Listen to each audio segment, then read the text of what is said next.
આપ સૌને મારા સાદર પ્રણામ. આપ સૌનું આપણી આ ચેનલમાં હાર્દિક સ્વાગત છે. આજે વાત કરીશું અમાસ વિશેની. તો સૌપ્રથમ જોઈએ અમાસ સાથે જોડાયેલી કેટલીક મહત્ત્વપૂર્ણ બાબતો. અમાસ તિથિને શનિદેવની જન્મતિથિ માનવામાં આવે છે. આ તિથિમાં પિતૃઓના ઉદ્દેશ્યથી કરવામાં આવેલ દાન અક્ષય ફળદાયક હોય છે.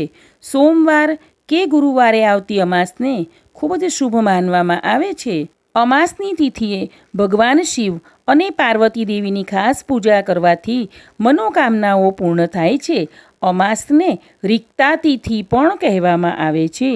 એટલે આ તિથિમાં કરવામાં આવતા કામનું ફળ મળતું નથી. અમાસ તિથિએ મહત્ત્વપૂર્ણ ખરીદી, વેચાણ અને દરેક પ્રકારના શુભ કામ કરવામાં આવતા નથી.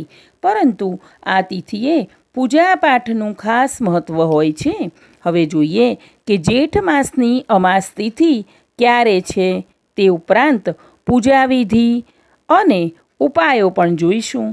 તો જેઠ માસની અમાવસ્યા તિથિ તારીખ 5 જુલાઈના રોજ સવારે 4:57 શરૂ થશે. તે તારીખ 6 જુલાઈના રોજ સવારે 4:26 પૂર્ણ થશે.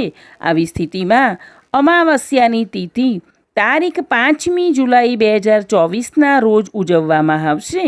હવે જોઈશું ટૂંકમાં પૂજા પદ્ધતિ. અમાસના દિવસે સવારે વહેલા ઉઠી સ્નાન કર્યા પછી સ્વચ્છ વસ્ત્રો પહેરવા. હવે સૂર્ય ભગવાનને અર્ધ્ય આપવું. આ પછી પંચોપચાર કરવો અને સંસારના પાલનહાર ભગવાન વિષ્ણુની યોગ્ય રીતે પૂજા કરવી. પૂજા દરમિયાન વિષ્ણુ ચાલીસાનો પાઠ કરો અથવા સાંભળો. વિષ્ણુ સ્તોત્ર અને મંત્રોનો જાપ પણ ફળદાયી છે. ભગવાન વિષ્ણુને સુખ, સમૃદ્ધિ અને ધનમાં વૃદ્ધિ માટે પ્રાર્થના કરો. શ્રી હરિની આરતી કરો અને અંતે ભોગ ધરાવો. હવે જોઈશું અમાસનું મહત્ત્વ. અમાસના દિવસે વ્રત, સ્નાન અને દાન કરવાથી પિતૃઓની આત્માને શાંતિ મળે છે. માન્યતા અનુસાર અમાસના દિવસે પવિત્ર નદીઓ અને તીર્થ સ્થળોમાં સ્નાન કરવાથી સાધકને શુભ ફળ મળે છે.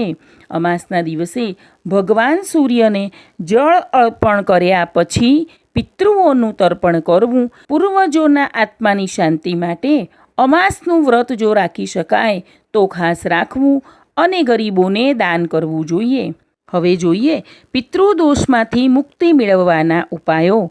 પિતૃદોષના કારણે વ્યક્તિના જીવનમાં સમસ્યાઓ વધવા લાગે છે અને આયોજિત કાર્યોમાં અવરોધો આવવા લાગે છે.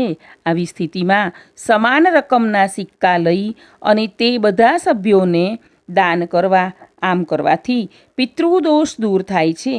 તેમજ અમાવસ્યા તિથિ પર કાગડા, કૂતરા અને ગાયને ભોજન કરાવવું. આ સાથે પીપળા અથવા વડના ઝાડને જળ ચડાવવું. તેનાથી પિતૃઓની કૃપા પ્રાપ્ત થાય છે. એવું માનવામાં આવે છે કે પૂર્વજો માટે ધૂપદાન કરવાથી તેઓ તેમના વંશજોને આશીર્વાદ આપે છે. અમાવસ્યાના દિવસે બપોરે પિતૃઓને ધૂપદાન કરવું જોઈએ. ધ્યાન રાખો કે આ સમય દરમિયાન પિતૃઓનું ધ્યાન કરતા રહેવું જોઈએ. હવે આપણે જોઈએ પિતૃઓને તર્પણ ક્યારે અને કેવી રીતે અર્પણ કરવું. તો પૂર્વજોને તર્પણ અર્પણ કરવાનો શ્રેષ્ઠ સમય વહેલી સવારે એટલે કે સૂર્યોદય છે. પિતૃઓને અર્પણ કરવા માટે સફેદ ફૂલ, કાળા તલ અને કુશનો ઉપયોગ કરવો જોઈએ. પિતૃઓનું તર્પણ દક્ષિણ દિશા તરફ મુખ કરીને કરવામાં આવે છે.